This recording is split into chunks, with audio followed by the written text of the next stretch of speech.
현재 2시 48분 지나고 있고요. 코스피는 0.67%의 하락을, 코스닥은 0.24%의 상승, 강보합에서 움직이고 있습니다. 오늘 장 실시간 특징주는 김민수 대표, 이상엽 이사 두 분과 함께 이야기 나눠볼게요. 어서 오세요. 네, 오늘도 레몬의 날이군요. 이 두 분과 함께 실시간 특징주 다뤄보겠습니다. 첫 번째부터 바로 만나보시죠. 전 세계에서 반응하는 항공주, 엔데믹의 여행 관심이 폭증하고 있어요. 미국에서도 지금 항공주의 강세가 나타나고 있다고 하는데 어떻습니까? 미국 분위기 두 분 중에 어느 분이 전해주실까요? 영어를 잘하시는 그러면 네. 네, 그렇습니다. 미국은 못 갔다 왔지만 우리 앵커님은 어떻게 설날 때는 좀 해외 바람 좀 느끼... 아니요. 네. 사실 저도 설에 좀 놀러 가보고 싶은데 네. 아직까지 항공권 가격이 너무 비싸더라고요. 주식이 올라가야 되네요, 그러면. 그렇죠. 그렇습니다. 그래서 보니까 저희 빼고 다 가는 분위기인 것 같고요. 맞아요. 네, 저희는 시청자분들과 함께. 네, 네. 주식 공부를 하겠습니다. 그렇습니다. 네, 그래서 일단 보니까 요즘에 미국 쪽에선 아메리칸 에어라인, 이것도 유나이티드 항공 네. 다 저점에서 거의 뭐 수직 상승하고 있네요. 맞아요. 네, 물론 많이 빠졌습니다. 작년에 많이 빠지다 보니까 12월 말 이후에 주가가 뭐 30, 40% 다 올라오는 이런 현상이 벌어지고 있고요. 그만큼 돌아간다는 얘기겠죠. 네. 이 어떤 여행이 이제 자리를 잡는다라는 부분들이 확인되면서 특히 국내 같은 경우도 12월 국제 여객수를 보니까 407만 명. 이 중에 못 들어간다니 라는 생각도 들고요. 네. 그렇네요. 네. 예, 시청자와 함께. 네, 그래서 일본이 80만 명이 집계됐고요. 동남아가 139만 명이니까 거의 따뜻한 나라 가서 보내겠다라고 하는 수요가 폭증했다고 봐야 될 것 같고요. 여기다가 설 연휴 기간 동안에 해외여행 패키지를 보니까 이때도 뭐 거의 4,000% 작년 동기 대비해서 뭐 모두투어나 노랑풍선 이런 회사들 쪽에서는 거의 급증하는 모습들이 나오다 보니까 시장에 대한 관심이 계속 이쪽으로 쏠리고 있다라고 봐야 될 것 같습니다. 네. 근데 그것과 비교해 봤을 때는 이제 국내 항공주들이 상승은 하고 있긴 하지만 수직 상승을 보여준 종목이 그리 많지는 않아요. 그럼에도 좀 상승폭이 큰 건 대형사들보다는 LCC인데 원래 우리 힘들었을 때 코로나 시기에는 대형주들이 그나마 잘 버텼고 체질 개선도 일어나면서 좋아했잖아요. 근데 왜 현금간에서는 형만한 아우 없다고 하는데 왜 아우가 더 잘 가고 있습니까? 이제 항공사 한 곳에서 네.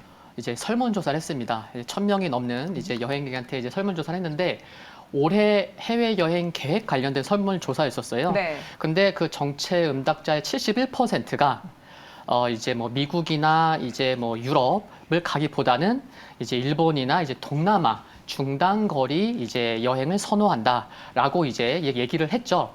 그런 것을 봤을 때도 사람들이 좀 여행을 가려고 하더라도 좀 가까운데 그게 이제 지금 뭐 LCC의 주가 흐름 상대적으로 비교했을 때 뭐 대한항공이나 아시아나항공보다는 주가 흐름이 더 좋은 것을 알 수가 있고요. 그리고 LCC의 작년 4분기 국제선 회복률을 보면은 뭐 여러 이제 한 대여섯 개의 LCC 항공사들이 있는데 대표적으로 진에어 같은 경우가 작년 4분기에 국제선 회복률이 무려 64%인데 반해서 대한항공은 44.1%.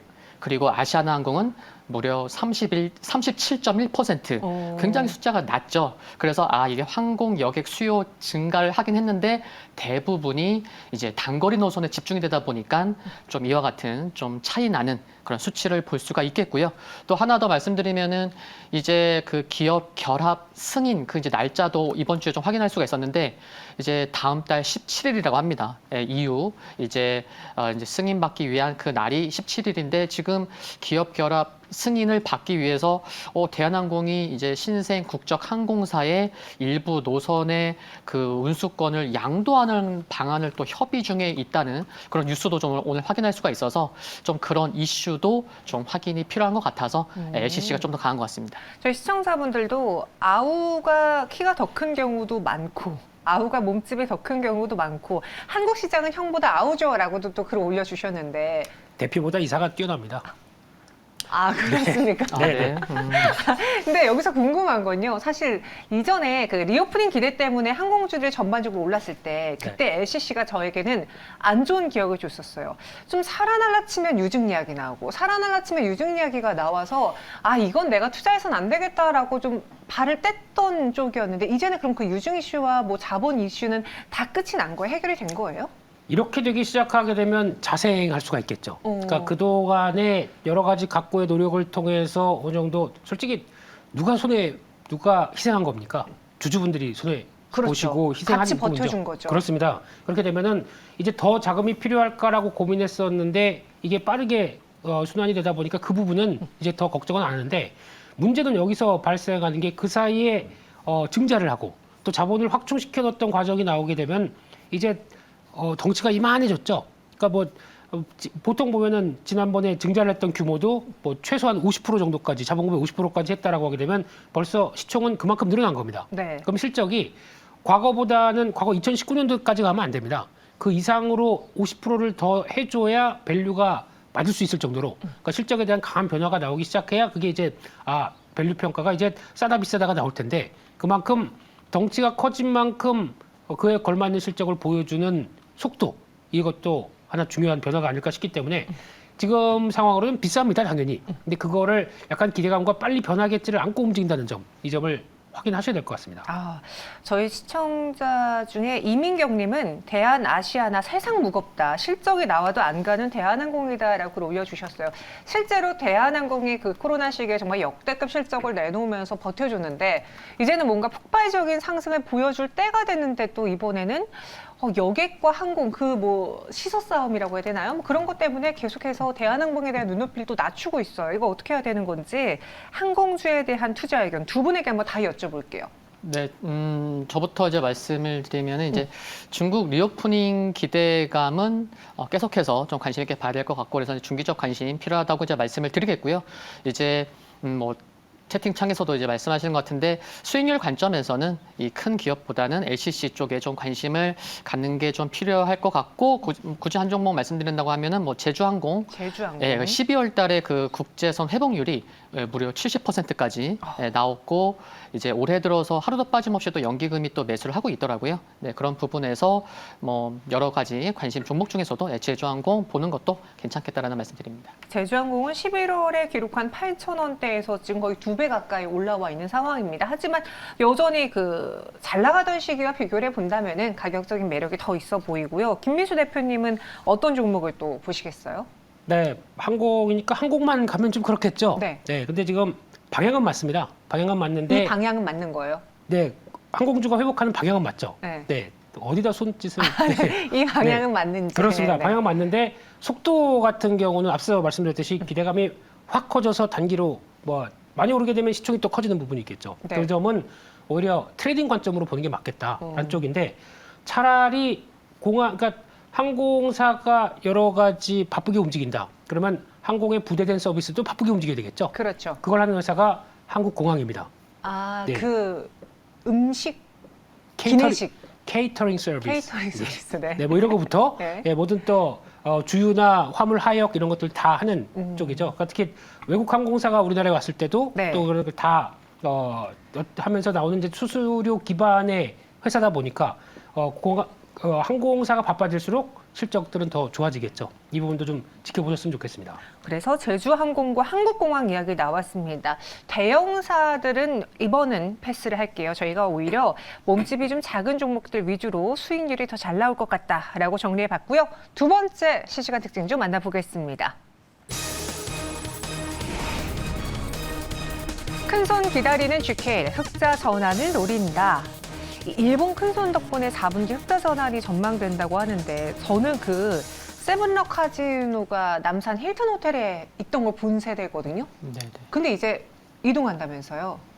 네, 용산 이제 드래곤시티로. 네, 그래서 이제 이제 영업장이 이제 옮기는 것에 대한 또 뭐 기대감도 좀 가져볼 수 있는 것 같고 네. 또 이제 장기 계약으로 한 10년 네, 계약을 했더라고요. 그리고 이제 사업장 규모도 이제 한 20% 증가했고, 뭐 테이블 수도 뭐 한 5개 증가를 했고, 네. 그래서 이제 3분기에도 흑자 전환했는데 또 이어서 4분기에도 흑자 전환 기대감이 있고, 또 일단 카지노에 대한 기대감은 또 어느 때보다 큰 것 같아요. 그 국내에 외국계 카지노 개수가 15개가 되는데 1월 1일 날 드디어 이제 제주 쪽에서의 한 곳마저 이제 오픈하면서 모든 이제 그 외국인 방문 이제 카지노가 이제 개장했을 정도로 카지노의 분위기는 뭐 계속 이어지는 것 같습니다. 이 카지노주도 좀 분류를 보자면은 주로 오는 그 관광객의 유형이 좀 나뉘어지나요? 어때요? 그럴 수밖에 없겠죠. 그냥 카지노에서 좀 땡기신다 하는 분들은 거의 일단 지금까지 일본, 중국 두 부류로 나뉘어져 있죠. 그냥 가장 많이 드롭에 관련돼서 산정해 봤을 때 네. 이분들이 VIP시구나라고 아. 생각이 들겠죠. 그래서 그러니까 지금 현재는 일본의 무비자 관광 한 90일 정도 한 뒤로부터는 바로 턴했던 걸 봤을 때는 이제 일본 쪽에 중심이 된다고 봐야 되겠죠. 그러면 이제 중국은 그 과거에 한때 슬리퍼 끌고 오셔가지고 바로 들어오셨던 이 중국 분들은 큰 손들은 그렇죠. 이제 언제 들어오느냐 이게 관건인데 보다 보니까 조금 뉘앙스는 중국에서는 도박하고 도박 알선 행위가 불법이라고 하네요. 네. 마작 다 하시던데.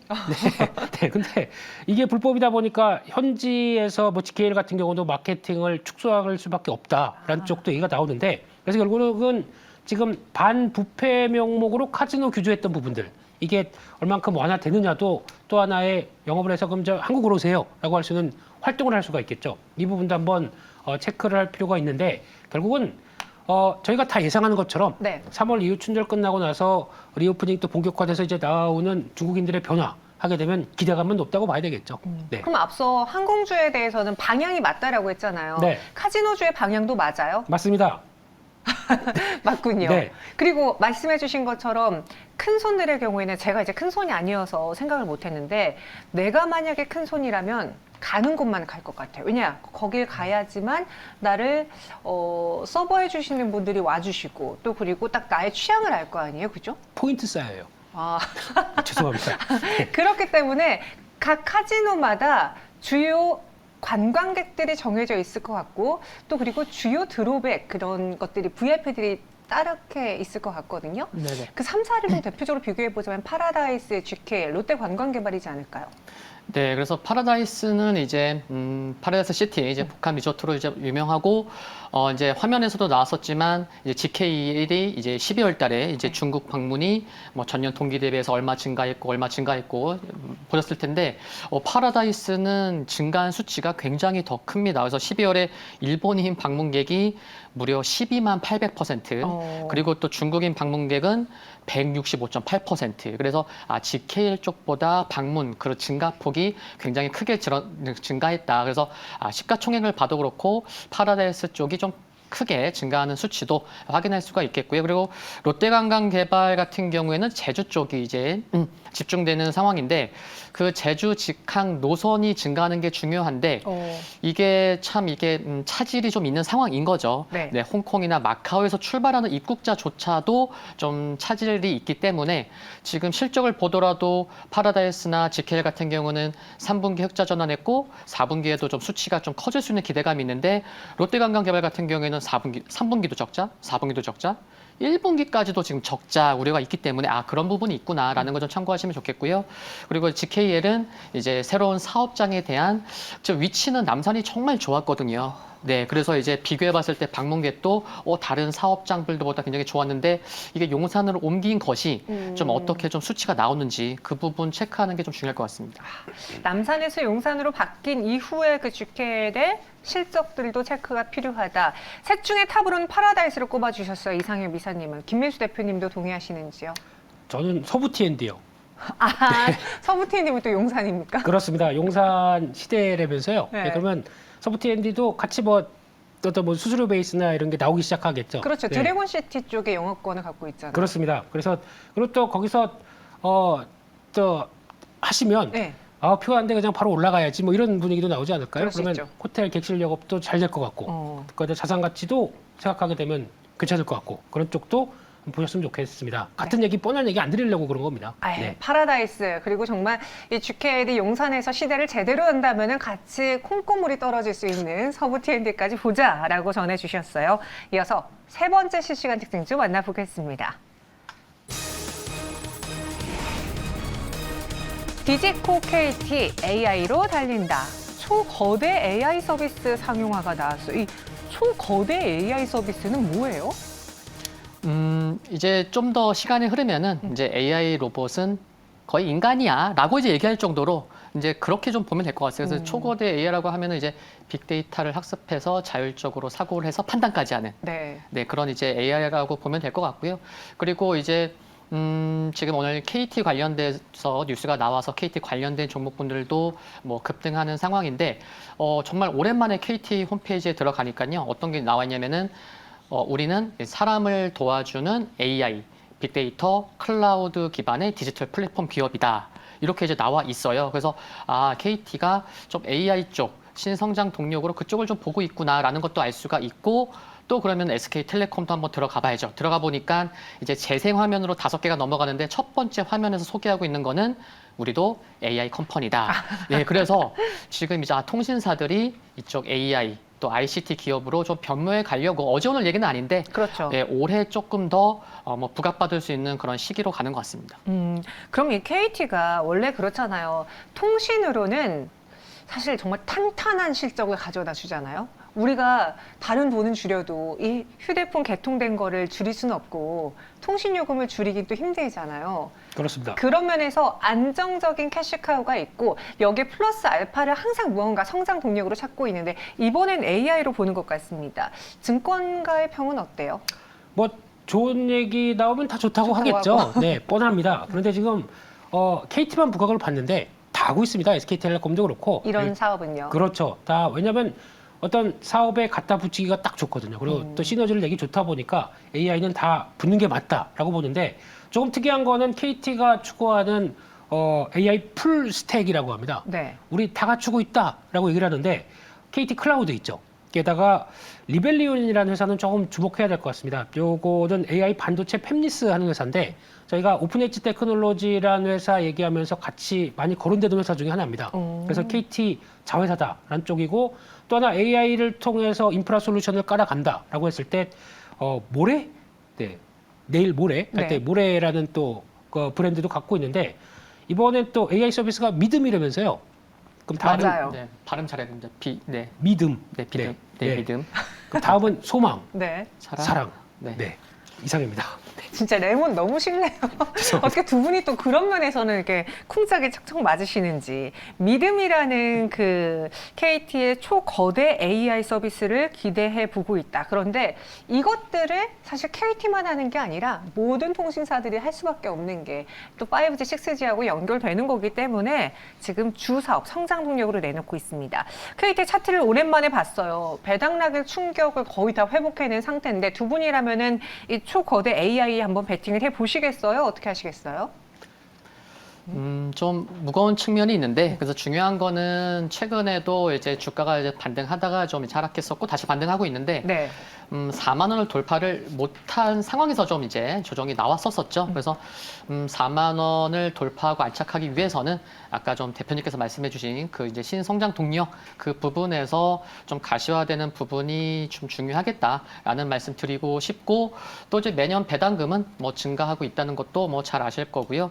그리고 실적도 2021년에 실적이 레벨업되면서 주가도 올라왔기 때문에 뭐 실적과 신성장 동력에 좀 초점을 맞추면서 보시면 좋을 것 같습니다. 그리고 또 한 가지 또 말씀드리면은 지금 구현모 대표 연임 관련해서 대주주가 지금 국민연금이거든요. 근데 국민연금이 지금 반대의 입장을 좀 내놓고 있어요. 맞아요. 그래서 그 부분에도 조금 뭐 관련된 뉴스에는 계속 관심을 좀 가지시면 좋을 것 같습니다. 김민수 대표님, 저희 네. 시청자분 중에 한 분은 제자리 뱅뱅이라고 KT가 지금 팔아버릴까 이러는데 팔아버리라고 할까요? 네. 네.